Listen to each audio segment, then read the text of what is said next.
what is one thing a company could do that would make you want to quit?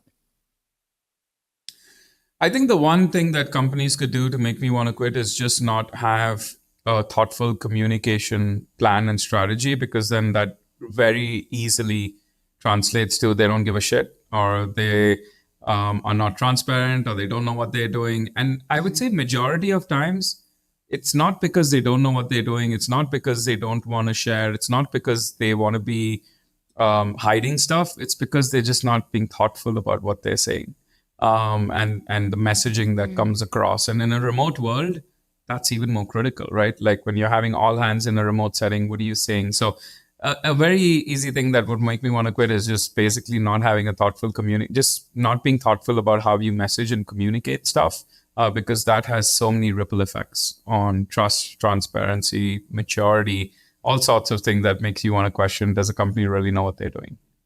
Yeah, I've talked about it a lot, how I ended up I do all of our internal comms. Or a small startup. Nice. Like who else would do it, right? I don't have a comms person.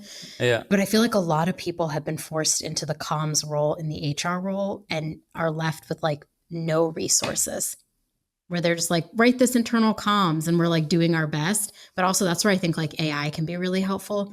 It's like a good first draft. Usually I like AI draft the thing I'm going to say, and then I interject what I would actually say. Yeah, and then you can infuse things like core values, and you can bring it back to the messaging. I mean, you talk about a small company with internal comms. I think even larger companies, one of my learnings over the years has been how closely tied internal comms needs to be to the people function. In fact, I would go the mile to say, even if the company is large, internal comms can benefit a lot by sitting in the people function. So, for example, at Airbnb, the entire internal comms was part of HR. At Paper, I took on the internal comms function, because the way you can, everything is the art of authentic and honest storytelling. If you can explain, if you have a policy, an HR policy that you're rolling out, most people are like, what the hell are you doing? Like, I don't even understand what you're doing.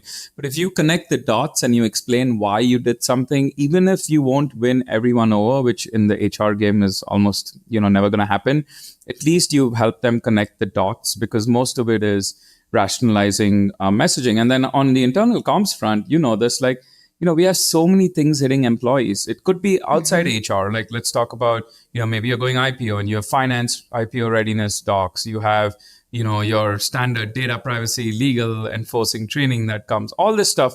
If you can just have it come from one place, you can unify some of the messaging, you can combine them. So people, it will just land on people better. So I'm actually a big advocate of internal comms being part of the people function, so that you can tell authentically and in an honest way the why behind what you're doing.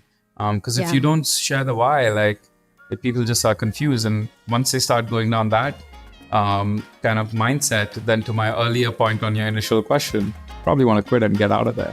Right? Yeah. Oh, that's such a good point.